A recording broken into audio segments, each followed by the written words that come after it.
riset itu tolong dilihat itu selalu out of the box. Jangan kita ikut-ikut Eropa. Sebagai contoh ya, kenapa Eropa menggunakan teknologi steam, sterilisasi?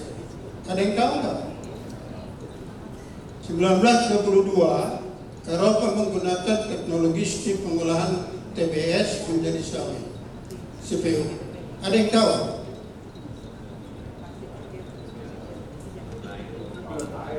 Ya, kak saya juga belum lahir, tapi mau belajar.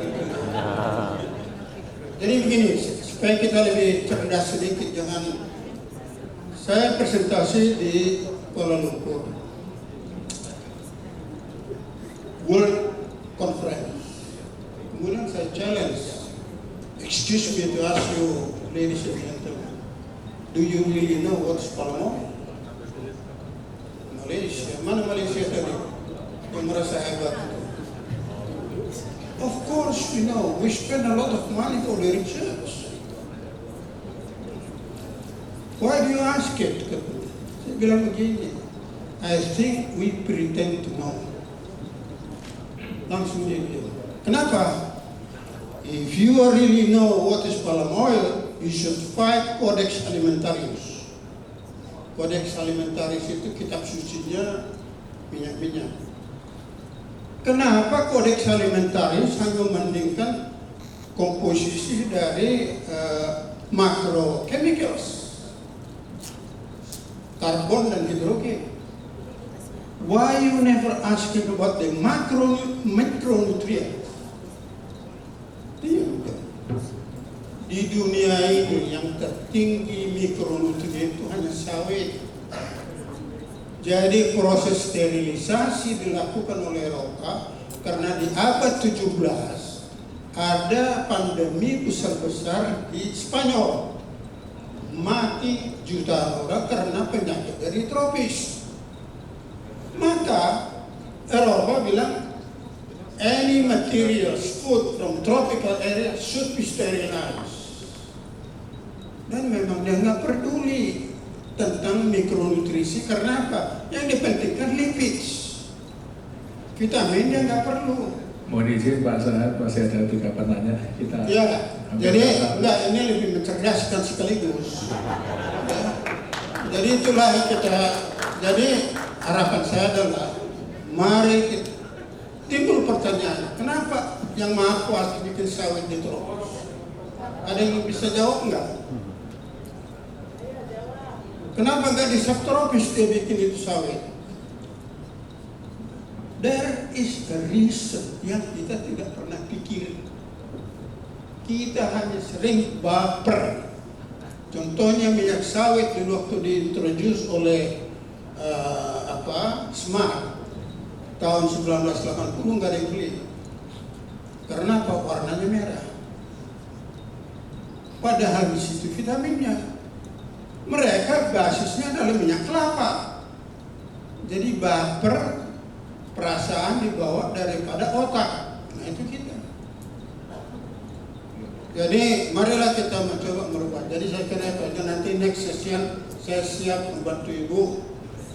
Brain, let's think it over. What can be the good thing to do for our future?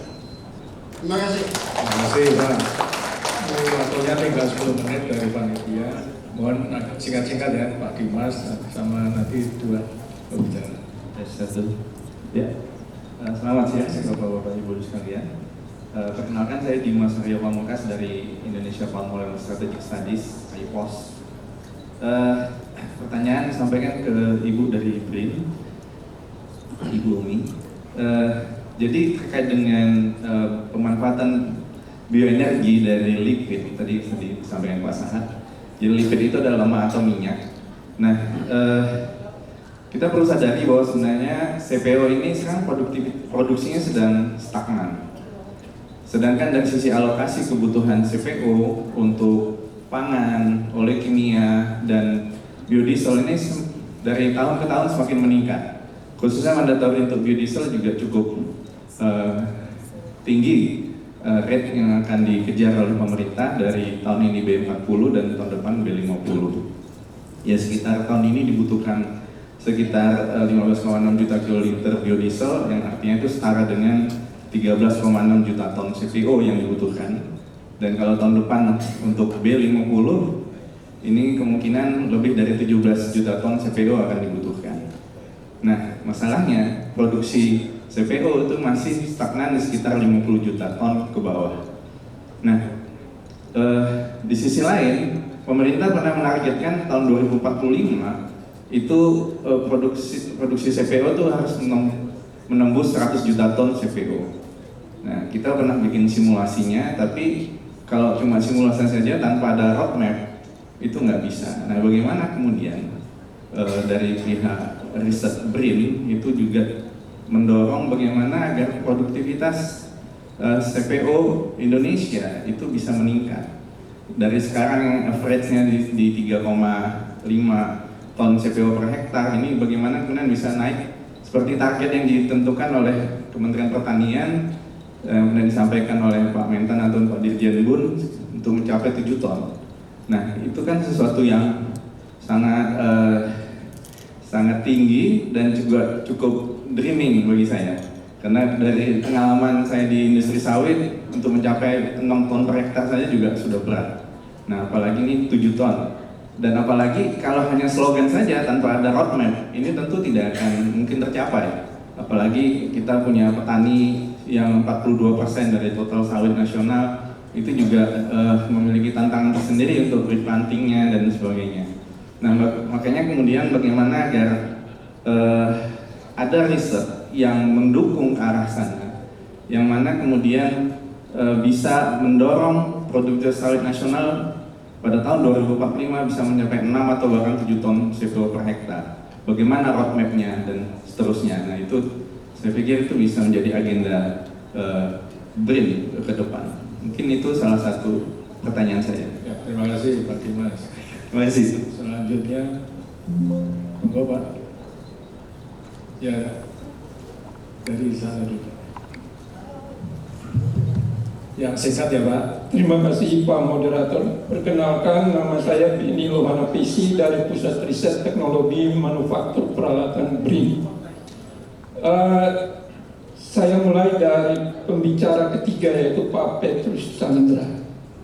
Apa yang disampaikan Pak Petrus tadi saya setuju Pak.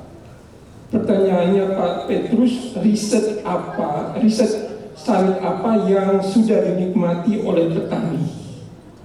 Itu sangat mengena dengan kebutuhan atau dampak kepada masyarakat petani sawit. Excellent Pak. Ada satu case di mana, maaf, kebetulan mantu saya Tarigan, mohon izin Pak Sahat, itu dari Karo, yang juga punya kebun sawit Pak. Ada di Jambi, ada di Medan, dan ada di Batam. Yang dikeluhkan sekarang adalah harga per kilogram sawitnya Pak.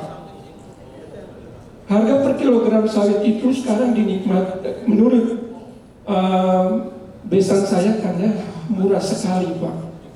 Bagaimana petani sawit bisa hidup dan bisa mengelola kebun sawit dan bisa berproduksi baik, karena harga sawit itu rendah sekali Pak, dari petani kemudian sampai kepada tengkulak atau pengumpul sawit, baru sampai ke industri. Jadi ini juga pertanyaan ditujukan kepada Pak Chandra, kepada Ibu Umi yang terhormat, dan juga kepada Pak pembicara dari ESDM. Jadi pertanyaan ini sangat mengena, karena tadi dikatakan Pak Chandra, riset apa yang bisa dinikmati oleh petani sawit. Salah satunya adalah aspek harga per kilogram sawit. Itu yang pertama. Kemudian yang kedua terkait dengan B30, B35, B40 dan B50 tadi Pak. Mungkin dari Pak pembicara ESDM. Maaf karena saya latar belakang standarisasi, dan sepengetahuan kami bahwa standar menjadi salah satu aspek penting untuk B30, B35, B40 bahkan sampai B50. Karena kalau tidak ada standar yang juga menjadi compare internasional, mungkin kita tidak akan bersaing dengan produk B30, B35, B40 dan sampai B50. Karena itu saya ingin memahami Pak, dari pembicara Pak SDM tadi, standar-standar apa yang sudah digunakan untuk produk kita itu Pak, sehingga ketika masyarakat kita menggunakan produk B30, B35, B40 bahkan B50 itu sangat excellent di lapangan karena ada standarnya. Karena kalau dibandingkan dengan internasional, produk-produk tersebut harus memiliki standar. Dan kepada Bu Umi kami sarankan, apabila belum ada standarnya, maka pusat riset EIGP menurut hemat saya perlu melakukan riset terkait dengan standarisasi untuk B30, B35, B40 bahkan sampai B50 yang disampaikan oleh Pak Petrus tadi. Kemudian untuk pembicara pertama dari SDM terkait dengan biogas. Menurut hemat kami, biogas juga merupakan salah satu EBT, energi baru terbarukan, yang juga menjadi program dari pemerintah khususnya Kementerian SDM dalam rangka meningkatkan penggunaan daripada energi biogas tersebut. Karena salah satu waste kelapa sawit yaitu pome itu juga dikembangkan menjadi biogas. Nah, tadi dalam uraian dari pembicara pertama SDM kami belum melihat seberapa jauh penggunaan biogas sebagai energi baru terbarukan. Terima kasih. Wassalamualaikum warahmatullahi wabarakatuh. Terima kasih Bapak. Lalu selanjutnya singkat saja ya Pak ya. Terima kasih. Maaf ya.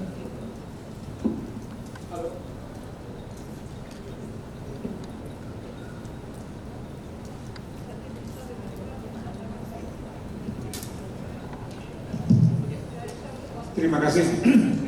Saya perkenalkan, nama saya Herman Hidayat, peneliti dari BRIN di Pusat Penelitian Kemasyarakatan dan Budaya.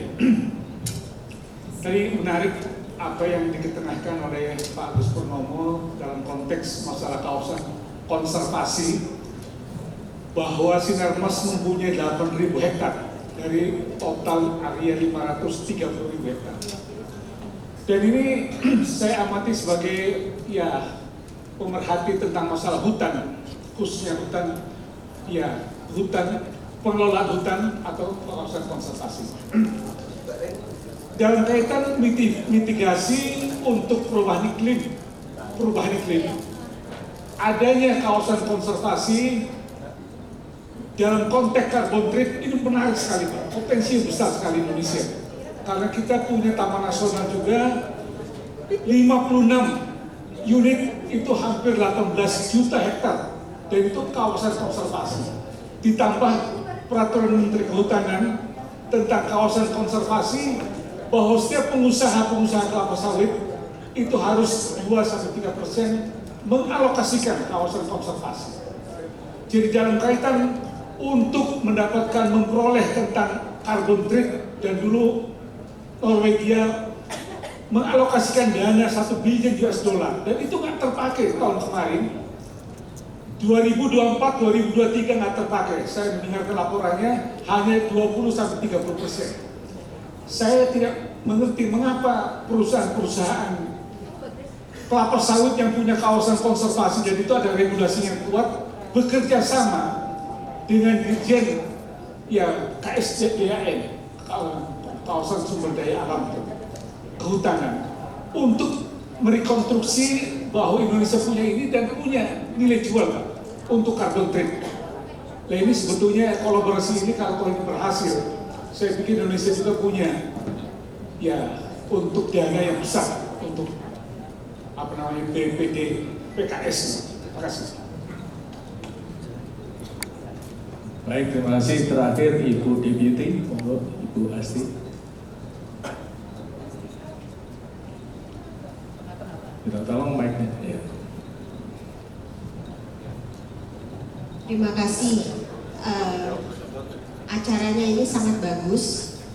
Saya terilhami dari penelitian yang dilakukan oleh Sinarmas yang memberi solusi bahwa bagian terbesar dari sisa proses produksi dari sawit ini adalah adanya cairan ya, istilahnya komi tersebut, yang disebabkan karena proses penghancuran di awal itu dengan steam. Nah, pertanyaan saya, dari satu proses produksi andai kata dengan steam, saya ingin mengetahui berapa biomasa yang sebetulnya tersisa. Jadi dari 100%, saya tadi ngobrol sama Pak Agus Eko, kurang lebih sebenarnya menghasilkan minyaknya hanya 30%-an, sepertiganya, di mana 70% ampas. Ampas itu bisa ada yang pome,